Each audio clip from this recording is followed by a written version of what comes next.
Oi pessoal, hoje nós vamos começar o curso iniciando sobre conjuntos. Então, o que é um conjunto? Hoje em dia todas as pessoas têm uma noção do que é conjunto. Nós utilizamos várias situações do dia a dia, a palavra conjunto, o conjunto dos estados brasileiros, o conjunto das vogais, o conjunto dos números de 1 a 10. Então todos já temos uma noção do que é um conjunto. Então vamos exemplificar no caso do conjunto das vogais, que é o A, E, I, O, U. Nós podemos perceber então, por exemplo, que a letra O ela pertence ao conjunto das vogais. Nós podemos dizer então que ele é um elemento do conjunto das vogais. E também nós temos que entender bem essa questão da pertinência. Mais tarde nós vamos ver com mais detalhes. Então vamos criar um novo conjunto. Vamos criar agora um conjunto de números, realmente é o que a gente vai mais utilizar. Vamos criar esse conjunto N. N igual a 1, 2, 3, 4, 5, 6. É um conjunto simples, com 6 elementos. E essa aqui é uma representação por escrito, mostrando todos os números entre chaves. Nós também temos a forma de diagrama de Venn, que você pode botar os números entre um círculo, a letra que representa o conjunto fora desse círculo, geralmente em maiúsculo. Então nós temos aqui esses dois conjuntos. O conjunto N entre chaves e o conjunto M no diagrama de Venn, que eu vou ter aqui embaixo. Esse tipo de representação de conjuntos é chamada de diagrama de Venn. Existe também uma terceira representação. É uma representação que confunde muitas pessoas, porque ela é feita através de uma descrição de uma propriedade. Então, como é que ela funciona? Eu vou mostrar aqui. Como é que a gente vai descrever esse conjunto? É um conjunto A que tem os elementos que possuem uma certa propriedade. Como assim? Por exemplo, vou mostrar aqui. A igual, abre chaves, X é X, tal que X tem certa propriedade. Mais ou menos como a gente diz. Como é que se lê isso? Lê isso da seguinte forma. A é o conjunto dos elementos X, tal que X tem certa propriedade. Certo? Vou exemplificar mais abaixo, mas antes disso deixa eu falar um comentário. O conjunto acima é mais comumente representado da seguinte forma. A igual a X pertence a U, porque esse U é um conjunto universo. Tal que X tem essa propriedade. É a mesma coisa. A diferença é que ele definiu que todos os elementos de X eles estão dentro de um certo universo U que subtende-se de um contexto de uma questão. Certo? E mais à frente nós vamos falar sobre esse conjunto U. Lê-se muito parecido, lê-se da seguinte forma. A é o conjunto dos elementos X pertencentes a U, tal que X tem certa propriedade. Vamos exemplificar para ficar mais fácil de entender. Primeiro exemplo. N igual a X, tal que X é natural, maior que 0 e menor que 7. Eu não falei ainda, vou abordar na terceira aula sobre conjuntos. Mas, de antemão, um conjunto natural, o conjunto natural dos naturais é o 0, 1, 2, 3, 4 até o infinito. E quando eu digo que o X é natural maior que 0, eu estou pensando no 1, 2, 3 até para cima, mas e os menores de 7 também. Então quem são eles? É o 1, o 2, o 3, o 4, 5, o 6. Até o 6, porque o 7, eu disse que ele era menor que o 7 e maior que 0. Então isso aqui na verdade é a mesma coisa de escrever dessa forma. Só que aqui eu estou escrevendo por uma propriedade e aqui eu estou escrevendo de forma numérica. Segundo exemplo. X é tal que X é estado da região sul do Brasil. Quem são? Paraná, Santa Catarina, Rio Grande do Sul. Então eu até falei aqui, mais à frente nós vamos falar sobre o que é um número natural.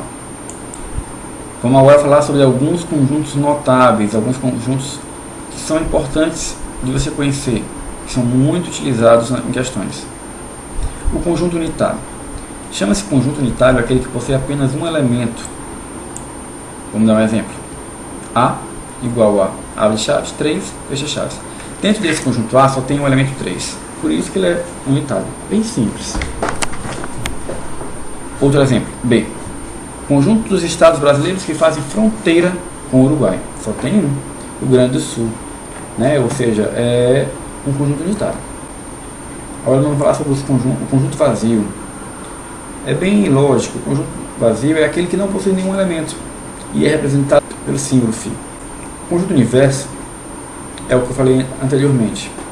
Ele é um conjunto que contém todos os elementos do contexto no qual estamos trabalhando e também contém todos os outros conjuntos que estão nesse contexto também.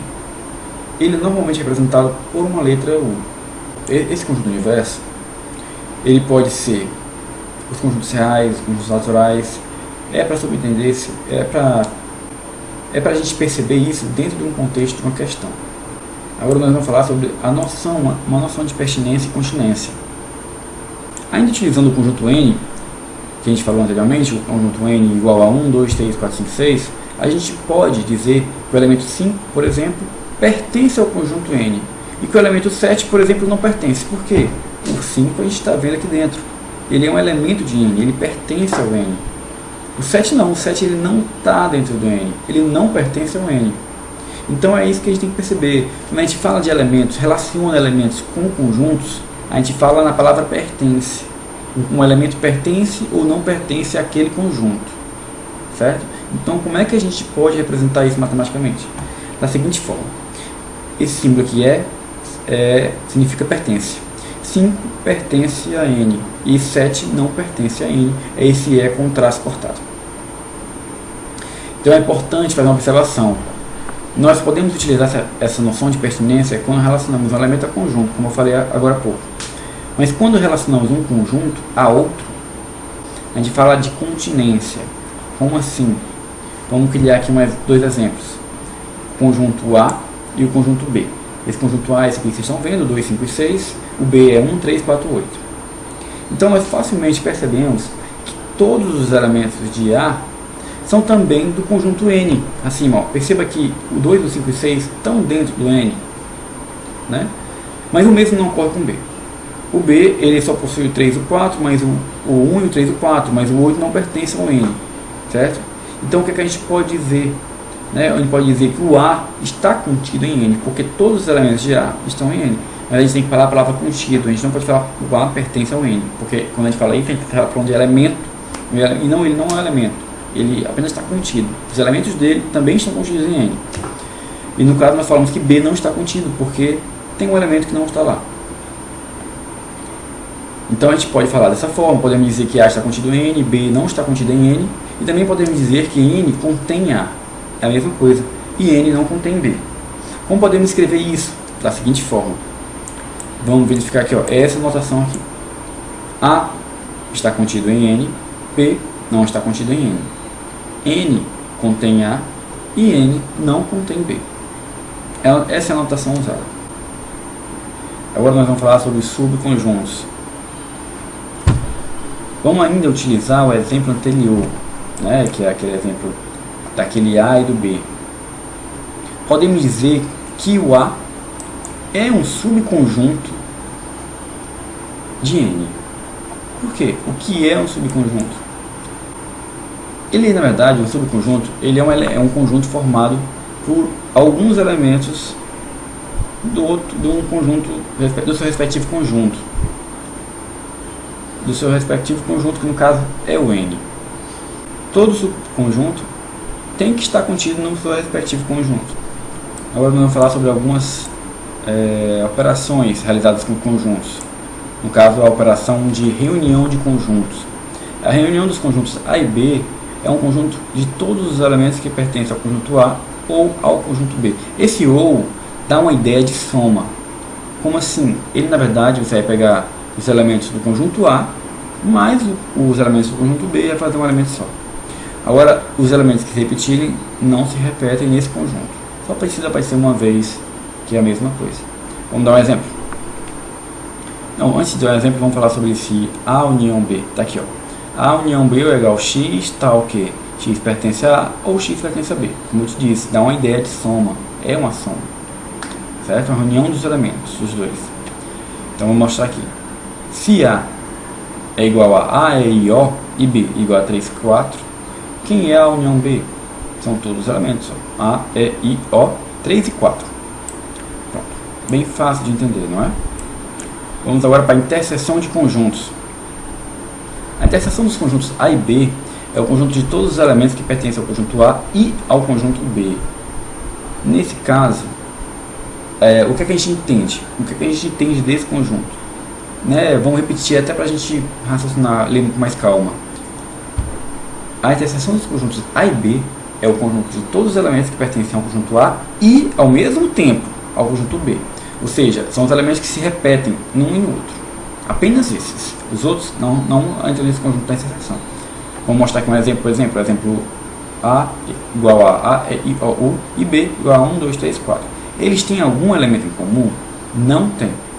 Então a interseção deles é o conjunto vazio, não tem nenhum elemento. Então, exemplo 2. Se A igual a 1, 5, 9, 12, 23 e B igual a 5, 6, 8, 23, 45, a interseção deles é 5, 23. Por quê? Porque o 5 ele aparece aqui e aparece aqui. E o 23 aparece aqui e aparece aqui. Eles se repetem. Então o conjunto de interseção é somente eles dois. Bom, na representação de Venn, nós podemos perceber que esses dois elementos estariam aqui, ó, no meio, certo? Porque eles estão no A e no B ao mesmo tempo. Os outros elementos estariam respectivamente no A e respectivamente no B, sendo um igual ao B, tá ok? Então, pessoal, nós finalizamos essa primeira aula, né? No finalzinho eu vou disponibilizar esse material para vocês. Ao mesmo tempo, embaixo do vídeo aí deve estar aparecendo esse arquivo para baixar, né? Aqui foram algumas coisas que eu me baseei, que é o livro do GeoCiESE, e esse site aqui bem interessante que eu achei. Ok, pessoal, obrigado e até a próxima.